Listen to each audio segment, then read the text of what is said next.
Welcome back, everybody. It's two guys in a stack of comics. My name's Mike. Over there is Reed, and behind me you can see various and sundry stacks of Stack comics. comics that you got going there. I know we wanted to kind of get a little nostalgic on this episode, and you can't tell, but oh, hold on, can't tell, but There you go. There's I, the S. You got I'm the wearing my dress. Superman. Yeah, yeah.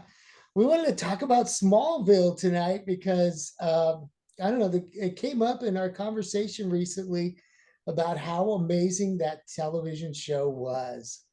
Yeah, no, we were talking a little bit about the Superman kind of reboot movie that's coming up, and both you and I just started talking about Smallville and how much we really enjoyed the show. I mean, warts and all, Smallville obviously has some episodes and some things that don't hold up the greatest, but what an amazing representation of Superman it was, and an amazing kind of look at the mythology of the character.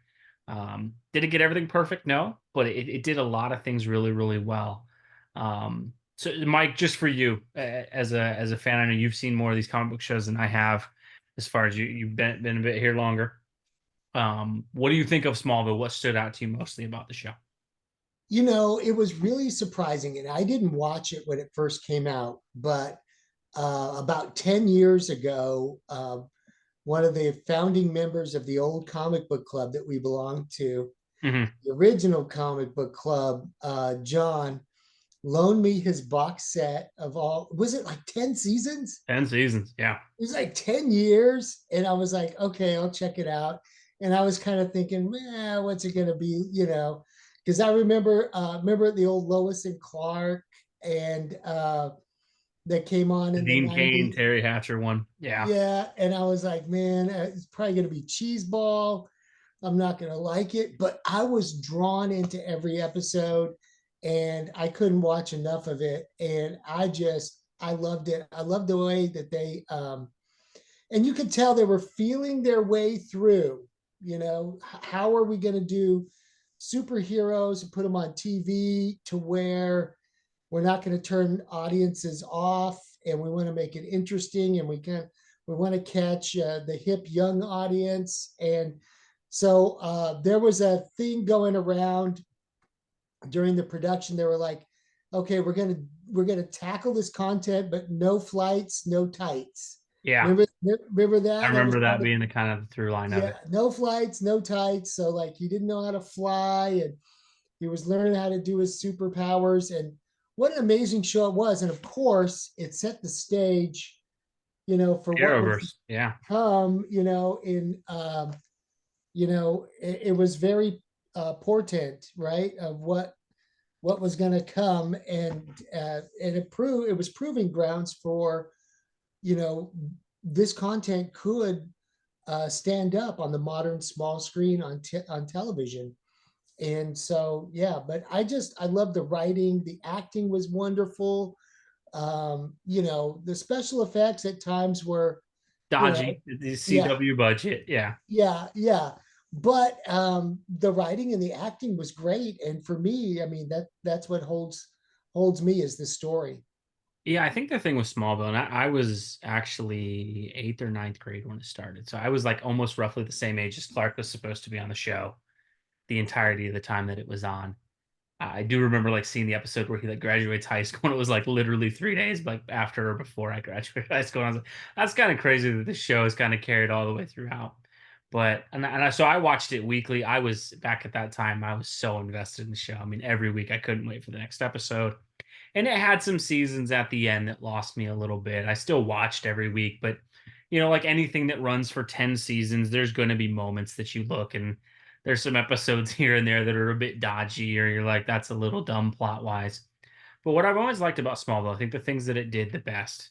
I think it's the best edition of Lex Luthor that we've ever gotten, and I don't even think it's necessarily close.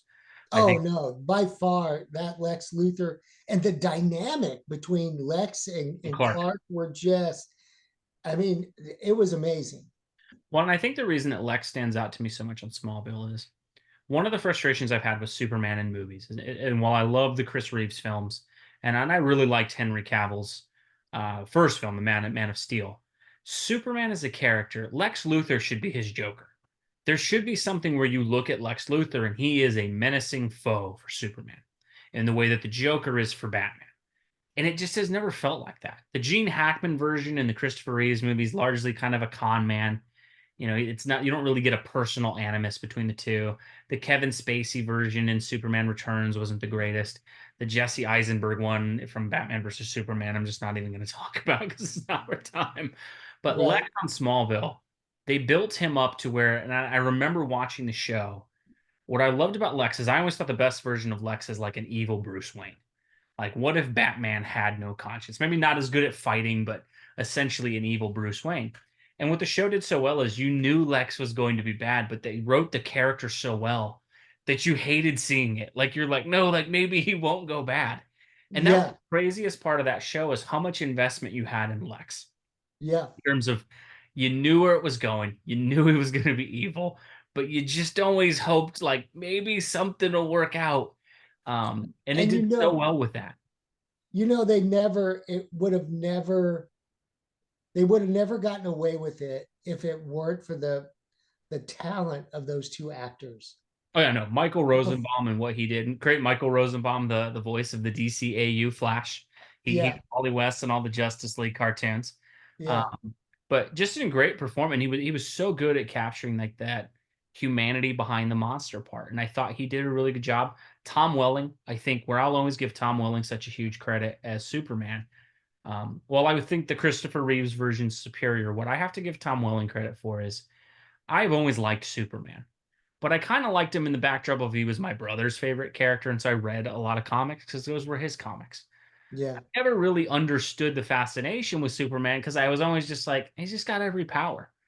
What Yeah. Smallville really drove home and where it made me really love the character of Superman, that struggle that he has with the powers of like, man, while it would be cool to have all those, there's times where like you're like, man, that would be a massive pain in the butt. Like there's Yeah. episodes when he first gets the hearing ability and he's Yeah. struggling with it because everything's hitting him at the same time. You're like, you don't really ever think about that with Superman. Just like, oh, he can just hear whatever he wants. What they did such a good job of imbuing that character with, like, man, some of these things are really a curse. The X-ray vision, that kind of, and they'd have episodes where he'd mess up and Lana would be crying as she's driving away because he has to lie about a secret, and he can hear her sobbing and can't do anything about it. And you're like, man, Yeah. it kind of builds that curse of like the character to That where was powerful. Who wrote that? Do you know who the writer I think was? Go was his name Alfred Goyer and something Millar or Miller were the main creatives Oh on. yeah, Millar Miller. Yeah. Yeah. Um, and they just did a really good job of that. And there were so many episodes of that with Clark where you also kind of got the danger of the things too, and that like you'd have, and of course, it being a CW show, sometimes it would get into teenagey soap opera stuff way too much.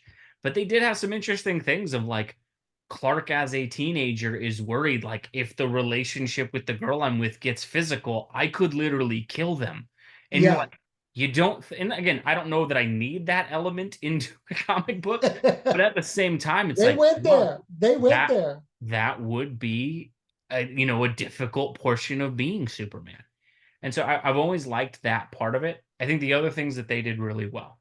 It's the best version of Ma and Pa Kent we've ever had. And that you Oh really yeah. loved those two. John Schneider, old Dukes of Hazzard, John Schneider. Right. Right. He And you had played it Annette O'Toole, perfectly. who I think actually played Lana in one of the Chris Reeves movies. Again, they felt like the wholesome parents, and you knew that, and like they did such a good job of balancing them out, where they were real people. They were not these idealized, perfect versions of characters, but they were just such good people that you completely understand where Superman's morality comes from. And that Yeah. has been that never really hit me as much as it did with the show because I was always kind of like, it's so easy to discount Superman. It's like, it's just this Boy Scout kind of thing. But when you see how he was raised on the show and you see these parents and these good people who are just salted, you get why Clark Kent is the way that he is. And Yeah. I loved the way they did that. I know one you and I were talking about. Lana Lang is the other one in this, in that so Yeah. often in the comics, it's just he had this old love interest and it kind of comes off as lame. Like she's got almost the same name as Lois and all that. And it's just that's part of Superman's past. The way they built that relationship between the two, and while it at times takes way too soap opera dramatic twists, the overall strength of the relationship where it really feels like a couple things go different, Superman doesn't end up with Lois Lane. was huge. I thought There they did was such there a were good job. episodes where I was rooting for that, and I was like, okay, well, I'm available if Clark doesn't want you, Lana. Just saying. No, I definitely one of my only huge celebrity crushes was Christy Crook on that show, but and she was such a good actress for what she did in terms of, again, is it Academy Award winning stuff? No, but one of the things is playing that character who the whole time is kind of left out of this major secret. I think they did a good job of her being understandably like suspicious all the time and wanting to find out. And there's times they didn't write her as well at the end of the show. But I think over the first couple of seasons, what appears at the beginning is just she's the pretty cheerleader.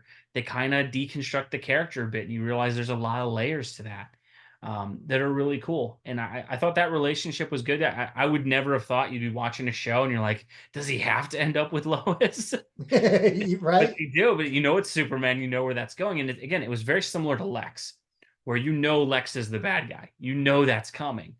Same with Lana, like this doesn't work, but there's still a part of you, at least for very well for the first 4 or 5 seasons, where you're like, man, it would. Why can't it work out? right. Um, to their credit as well, I think the other thing I love Smallville for, and their rendition of Lois. I think it's the best Superman Lois relationship they've ever had, and that I hate somewhat the Superman thing where it shows up and she just instantly kind of like falls in love. It only Yeah, seems too fast. Right, the Amy Adams version in the Man of Steel movie with Henry Cavill, she's like in love with Clark in like 4 seconds. Right, yeah, same thing with the Margot Kidder one and the Christopher. And while you get it, because Superman's typically a good-looking dude who's just a nice guy, the way Lois is written is she's this kind of very suspicious character. Lois looks for the bad in things, and I thought the she's a way they reporter. built that. Yeah, no, Yeah, and one of the things they did well, like she gets in a relationship with Green Arrow, she dates another kind of superhero, and it doesn't work out because of some of the things. And again, it always leads to that. The reason Lois works so well with Clark is all the things Lois despises, Clark is not. And so it yeah, actually makes the relationship build well. And I love it. They kind of start out, they don't really like each other as much. It's kind of, and in real life, you see so many people like that where they kind of yeah, clash instantly and then kind of come together. Reminds me a lot of like I was in that relationship. I've always kind of seen that in like my relationship with my wife, and that my wife and I were not good friends initially. We did not like each other very much. And over 5 or 6 years, yeah. that built to where we got married. And I loved the way they did that. I think they also did a great job of just making Lois feel like a real character instead of she's just there to be the love interest. You really get arcs for everybody that's there. Um, You could really tell that they had a lot of fun with their material, and mhm. they really put a lot into it. In that, they took these characters and made them strong for the screen, and made you want to tune in every week. And Arrow certainly did that. It did And lead to a lot of the Arrowverse stuff for sure. yeah, and it bled into Flash. That first couple of years of Flash, it was you really cared about the characters. You wanted to tune in every week. So it Well, I'm was always impressed with Smallville. There's you can pull individual scenes and individual episodes, and it looks bad. And then I think there's actually a YouTube podcast or something where Tom Welling, this guy who played Superman, and Michael Rosenbaum actually watch the episodes and then kind of react to the episodes watching like 20 years later, right? They kind of and I've seen a few of those, and even those guys who are in it, they'll look at it and be like, yeah, that wasn't our best episode at the time. But the thing that's interesting is, they're putting out what 23 hours of content every year. Like every season's almost 20 episodes. So of yeah, course you're gonna get some duds in there. And what I always loved them though is like they were operating on such a shoestring budget, but you could tell the love was there for the characters. And sometimes it was on the CW. Of course, there's some themed episodes. Vampires become a big deal in real life with Twilight and all that at the time. So there's the Twilight-esque episode of Smallville. Like, of course, there were things happening like that, but you could just really tell there was a lot of love and care for the character.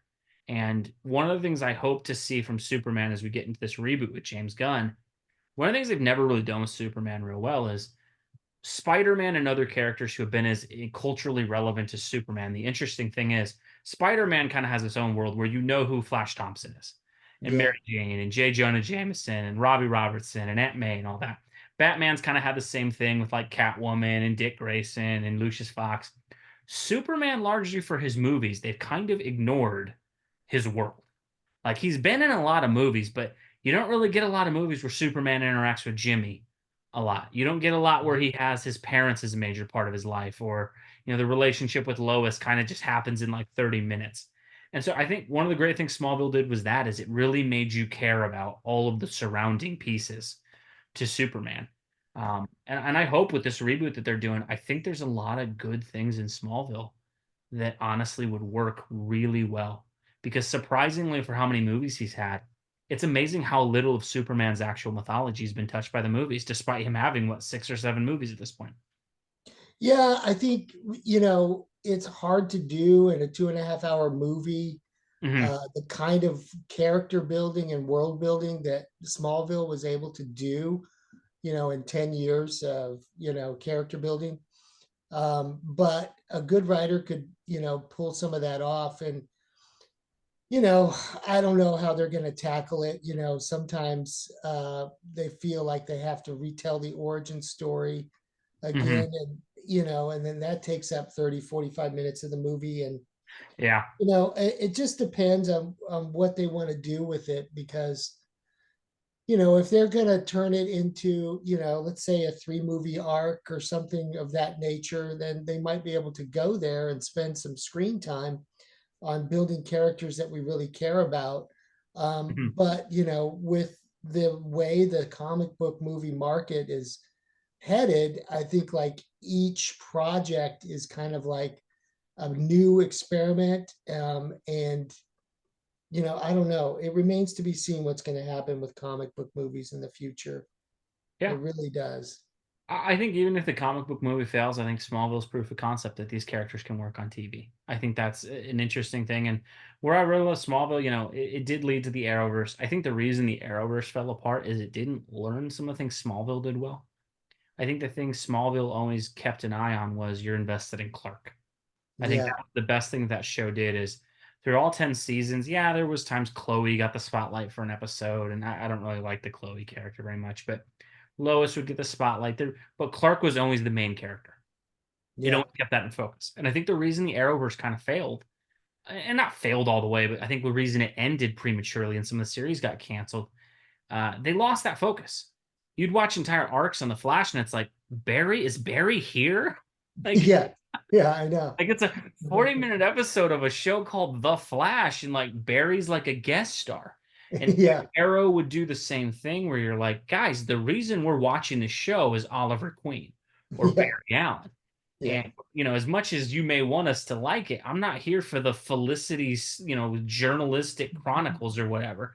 Like Right. Iris is a great character, and the actress I thought did a really good job playing her. I don't need Iris to have a 45-minute episode. Like I'm here for The Flash. Like it's Yeah. cool if Iris takes an episode, but you'd have them for like 6 episodes where it's like, was Barry on the show? I Like know. I know. the cast would get so large and they kept doing like the Team Arrow and Team Flash, and it kind of threw it off. And like when you watch those early seasons, it did feel a bit like Smallville.